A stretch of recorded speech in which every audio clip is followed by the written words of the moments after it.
Most people spend the greatest part of their lifetime working in order to survive. And if they have any little freedom left, they get frightened of it and seek out any and every means to get rid of it.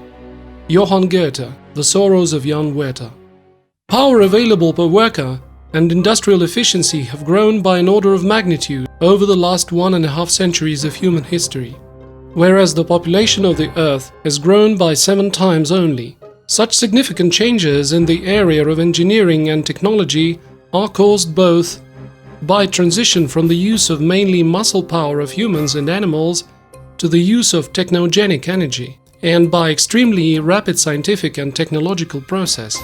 Then why does not the great increase in production efficiency reduce the working hours, and people still have to work more and more to make both ends meet and to save their consumer status? To provide a substantive answer to the question, one should understand what challenges the humanity is faced with. Fundamentally, there are 2 such challenges only. The first challenge is to provide conditions for survival and evolution of the biological species, which means to provide an acceptable standard of living. The second challenge is to realize and accomplish the purposes for which humanity is placed in the biosphere. For each person, it means that cooperating in joint activities, he provides his family and himself with sufficient amount of food, clothing, shelter, and other necessities of life. When these basic needs are satisfied, a person should have enough time and facilities to educate children, to be self-developing, and improve the society. Based on life experience, the most efficient duration of the working day should not exceed 4 hours. If a person is occupied for 12 to 15 hours a day in industrial sector, like in China at present, such pace of life can be withstood only by young people, and for no longer than 2 years. According to scientists, the level of technological development achieved by the 1960s allows people to work just 1 hour a day in order to produce essentials required for one individual. Obviously, Mikhail Prokhorov, a Russian oligarch who proposed to increase the working week duration up to 60 hours back in 2011, was just pretending to show that he pursued goals of higher production. In fact, these are the goals of his masters, and such goals go far beyond economics. These masters are the managers of the global level, who pursue a different purpose. That is to preserve a monopoly in managing social issues of high public significance. To eliminate competition in the sphere of management, a common well-intentioned person should not have time for self-education and upbringing of the younger generation, which leads to a hidden slavery that can be felt but not always realized. Therefore, in the present economic system, the labor majority is working to meet the needs of the parasitic minority, the so-called elite. From slave owners' point of view, in order to keep a person being occupied by survival, rather than by achievement of the objectives for which he or she was born, it is necessary, firstly, not to reduce the duration of the working day. Secondly, to prevent the growth of purchase power of the monetary unit. Thirdly, to support reproduction of the degradation and parasitic needs of the society in order to utilize the released time and creative capacity of people. Fourthly, to get rid of unusable and undesirable elements of the society on a timely basis. Point 1. Not to reduce the duration of the working day. At the beginning of its development, humanity should reach the level of production allowing to meet the vital needs of most people uninterruptedly. When the vital needs of the majority are satisfied, the collective and individual labor becomes the means to maintain this living standard, and the time and resources released therefore should be aimed at the achievement of the objectives for which the mankind actually came to life on planet Earth. The reality is that the organizers of the current world order are managing by tracking the trends which take place in society. They do not have an army of their own and a well-developed administrative apparatus, but due to the possession of cognition techniques and methods, They are able to get into any sphere of human activities. They support those human activities that fit into their concept of management and try to suppress those that do not. With this, they are similar to a gardener who waters, trims and grafts a fruit tree.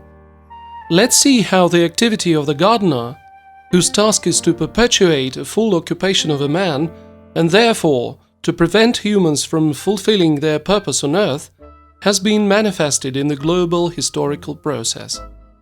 Currently, some scientists have identified three main stages of technological development of society. If you look at them through the prism of a full-time occupation, one will be able to see the stages of a latent slavery system, rather than the stages of the society development. In agrarian society, most people were employed in the agricultural sector, with the domination of muscular power of a man and an animal. Implementation of the full-time occupation became possible through the introduction of, firstly, inefficient farming with the use of a moldboard plough, which resulted in crop yield reduction, whereas the growth in technical equipment was designated for the extension of the cultivated areas only, in order to feed the growing population. Secondly, the cattle breeding on a commercial scale and in a private farmstead, which guarantees clock-round and year-round employment, as an average production cycle here equals to 60 to 12 months, and management of personal household requires daily employment, without the possibility to leave the farm to anyone. Even if meat is one of the food types for humans, this type of food is not optimal in terms of resource intensity and time consumption. But the science and technology have evolved, which leads to increasing production. Society started to move from natural economy and barter to commodity production and trade. By the 19th century, population growth rates were much higher than the rates of growth of agricultural lands and livestock. So people had to move to a new way of life, which was called the industrialization. In the industrial society, the globalizer gardener has decided to support the tendency to create an artificial environment, the technosphere, where the development of technology and population should be manageable.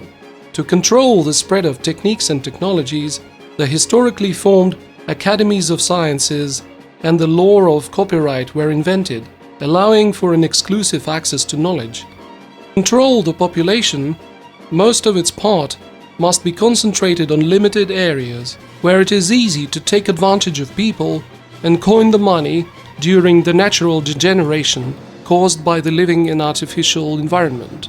The problem to ensure a full-time occupation has been solved by directing the potential of society that gets disengaged in agriculture to the support of vital activity of the technosphere that is constantly getting more and more complex. When the production level became higher than the level of potential consumption due to the technological development, then came the need to invent artificial human needs and reduce the service life and technical characteristics of the output products, implementing the system of intentional obsolescence. Then the society was transferred to the next stage of the so-called development, post-industrial society. Now, when in a certain industrialized part of the world there are plenty of stable functioning networks such as communication, transportation, electrical networks and others, as well as entities that provide services, the problem of employment of local citizens is solved by the need of keeping them in good working condition. The project of globalization can move forward. The bulk of industry moves to another part of the planet where the society is at the agrarian stage of development. That happened to Japan, for example. When Japan had developed a total infrastructure required to ensure a full-time occupation for the local population, it was given the status of post-industrial country, and industrialization was exported to other countries in Asia. We can see that no matter how the mankind would improve their technosphere, with no release of time for personal development, a man is doomed to survive without realization of his mission on the earth. Realizing this, Joseph Stalin, when answering a question related to the conditions of cultural advance of society, wrote the following in his book titled Economic Problems of Socialism in the USSR. It would be wrong to think that such a substantial advance in the cultural standard of the members of society can be brought about without substantial changes in the present status of labor. For this, it is necessary, first of all, to shorten the working day at least to 6 and subsequently to 5 hours. This is needed in order that the members of society might have the necessary free time to receive an all-round education. But in the West, which was deep in the mire of latent slavery, there existed different approaches. From shooting the demonstration of American workers in May 1886 for their claim of an 8-hour workday, to John Maynard Keynes, who blurted out the ideas about the free time for the elite. Being a wealthy man, he, Gesell, could devote the last decades of his life to the two most delightful occupations available to those who do not have to earn a living. Those are book writing and experiments in agriculture. Point 2. To prevent the growth of purchase power of the monetary unit. Cash purchasing power is the ability of a currency unit to be exchanged for a certain amount of goods. Accordingly, the purchasing power of salaries, pensions or aids is the amount of goods that a person can buy for his income. To keep a person in status of struggle for survival, not allowing him to achieve the goals for which he lives on the earth, there are two basic types of tools in all types of societies. The first tool, central bank. Central banks are closed corporations of bankers and moneylenders and serve as instruments of supranatural governance. They are not controlled by the governments of the countries where they locate, and the main means to achieve their goals is crediting and interest. In 1906, a general of Tsarist security services, Alexander Nechvolodov, wrote in his book entitled From Ruin to Prosperity about the sociological doctrine made out for the bankers by their masters. These people remember sacredly the covenant of Moses given by him to the people in the desert. And you will lend to many nations, but will borrow from none. You will rule over many nations, but none will rule over you. At the beginning of the 21st century, every single country in the world became a debtor of transnational clans of the bankers and moneylenders. After withdrawal of money from people, this corporation gives back in circulation exactly as much money as it thinks necessary, not taking into account the needs of a real production sector. When these algorithms come to food and shelter, the society is subjected to financial and economic genocide. But history knows examples of other views on usury. For more than 1,300 years, usury has been explicitly denied in the Quran. Those who consume usury shall not rise up from their tomb, except as he who rises in madness that Satan has touched. That is because they say, selling is like usury. Allah has permitted trading and forbidden usury. To whomsoever an exhortation comes from his Lord, then he desists. He shall have his past gains, and his matter is with Allah. But whoever reverts shall be among the people of the fire, and shall remain in it forever. Stalin also understood the nature of usury. Having realized that the dollar was the tool for enslaving the world by the transnational clans of bankers and moneylenders, in 1950 he ceased to secure the ruble by the dollar and bound it to the gold, thus creating an alternative global credit and financial system. The second tool, the media and the existing culture, impose its own level of consumption upon every stratum of society. The modern production and consumption system is primarily set up to meet the needs of the elite, and the needs of the rest of the population are met based on the leftover principle, just don't die out. But both the elite and the populace, despite the difference in consumption, are the prisoners of the system of slavery, because there's no ideological difference between them. To prevent mixing of the social strata, every social status is supposed to meet a certain level of consumption.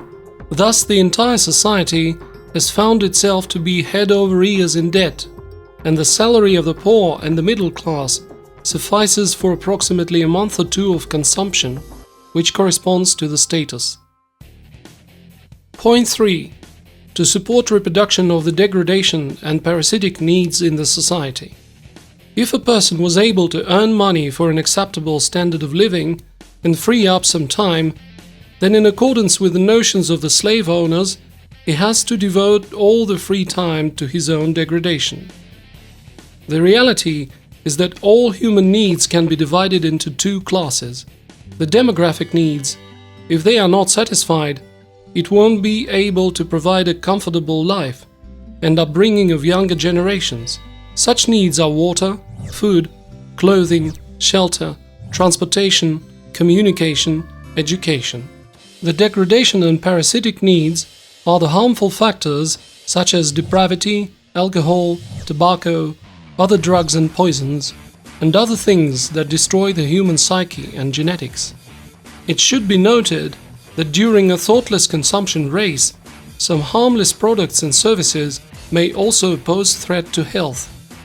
To suppress the creativity in people, take their time and break the link with what is happening in the real world, making people pay for this the money earned by themselves. Current culture maintains traditions to consume various poisons such as alcohol, tobacco, and other intoxicants. And recently, there have appeared the technologies of virtual reality. Computer games, some types of music, films, TV shows and books can kill free time, stuffing one's head with useless and often harmful information.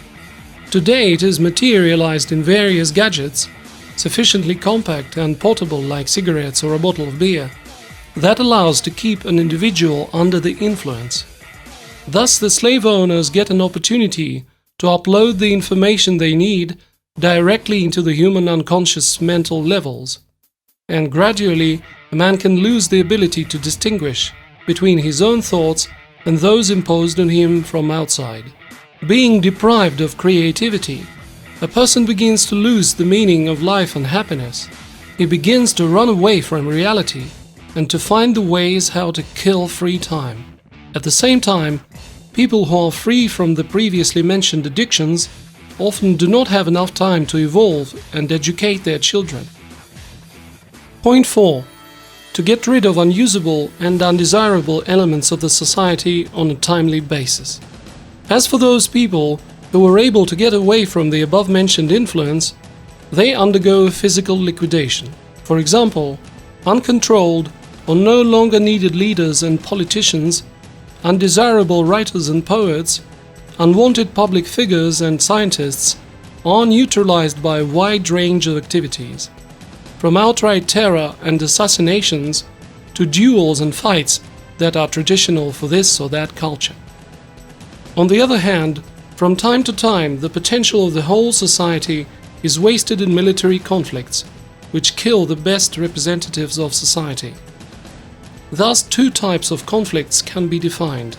Conflicts within a concept of control, when there is no disagreements between the control centers about the conception of life organization.